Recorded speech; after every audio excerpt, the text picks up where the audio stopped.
March 22. தலைப்பு ஈகை குணம். அவனவன் விசனமாயும் அல்ல, கட்டாயமாயும் அல்ல, தன் மனதில் நியமித்தபடியே கொடுக்க கடவன். உற்சாகமாய் கொடுக்கிறவனிடத்தில் தேவன் பிரியமாயிருக்கிறார்.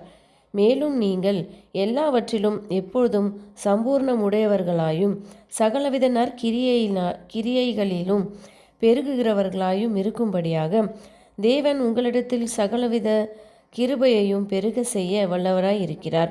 2 கொரிந்தியர் 9:7-8. தேவ ஆவியின் பிரசன்னத்தினால் மனிதர்களுடைய இருதயங்கள் மேன்மையாக்கப்படும் போது அவை பரிசுத்த ஆவியானவருடைய உணர்த்துதல்களால் எளிதில் ஆட்கொள்ளப்பட்டு சுயத்தை வெறுக்கவும் தேவனுடைய வேலைக்காக தியாகம் செய்யக்கூடிய தீர்மானங்கள் எடுக்கப்படுகின்றன.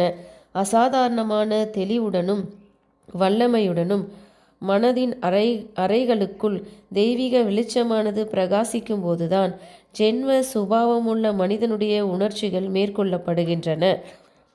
இருதயத்தின் மீதான சுயநலம் தன் வல்லமையை இழக்கிறது. சுய மறுப்பு மற்றும் ஈகையின் குணங்களை பயிற்சி செய்வதில் இயேசு கிறிஸ்து என்ற முன்மாதிரியை பிரதிபலிக்க வாஞ்சைகள் எழுப்பப்படுகின்றன. இயல்பாகவே சுயநல குணத்தை உடைய மனிதனின் இயற்கை பண்புகள் இழக்கப்பட்டு பாவிகள் மீது தயவும் பட்சபாதம் உள்ளதுமாய் மாறுகிறது.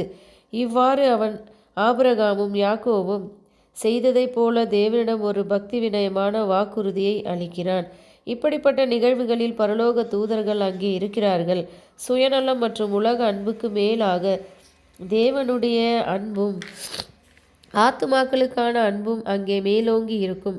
விசேஷமாக தேவனுடைய ஆவியிலும் வல்லமையிலும் ஒரு பிரசங்கியார் பரலோகத்தின் மகத்துவமானவரால் திட்டமிடப்பட்டு சிலுவையில் செலுத்தப்பட்ட தியாக மரணத்தை, அதாவது மீட்பின் திட்டத்தை குறித்து முன்வைக்கும்போது மேற்கூறிய காரியம் நிகழும். தன் சக மனிதனுடைய இரட்சிப்பை நிறைவேற்றுவதில் தேவன் மனிதனுக்கென்று ஒரு பங்கை அளித்திருக்கிறார். இரக்கம் மற்றும் ஈகையின் செயல்களை செய்வதன் மூலம் அவன் கிறிஸ்துவுடன் கூட ஒன்றிணைந்து வேலை செய்ய முடியும். ஆனால் அவமதிக்கப்பட்ட நீதியின் கோரிக்கைகளை திருப்திப்படுத்த முடியாததால் அவனால் அவர்களை இரட்சிக்க முடியாது. தம்முடைய கனத்தையும் மகிமையையும் ஒதுக்கி வைத்துவிட்டு தம்முடைய தெய்வீகத்தை மனுஷீகத்தினால் மறைத்து தம்மை தாமே அவமானத்திற்குட்படுத்த உலகத்திற்கு வந்து மனுகுலத்தின் சார்பாக தன் சொந்த இரத்தத்தை சிந்துவதன் மூலம் தேவகுமாரன் மட்டுமே இதை செய்ய முடியும். நீங்கள் உலகமெங்கும் போய் சர்வ சிருஷ்டிக்கும் சுவிசேஷத்தை பிரசங்கியுங்கள் என்று தம் சீஷர்களுக்கு கட்டளையிட்டதில் சுவிசேஷத்தை பகிரும் வேலையை கிறிஸ்து மனிதர்களுக்கு நியமித்தார். ஆனால் சிலர் பிரசங்கிக்க கடந்து செல்கையில் மற்றவர்கள் ஊழியத்தை ஆதரிக்கவும் அச்சிடப்பட்ட சத்தியங்களை தேசத்தின் எல்லா இடங்களுக்கும் கொண்டு செல்லவும் பயன்படுத்தப்படும் தசமபாகம் மற்றும் காணிக்கைகள் குறித்து அவர்கள் மீதான தமது கோரிக்கைகளுக்கு பதிலளிக்க தேவன் அவர்களை அழைக்கிறார். ஆமேன்.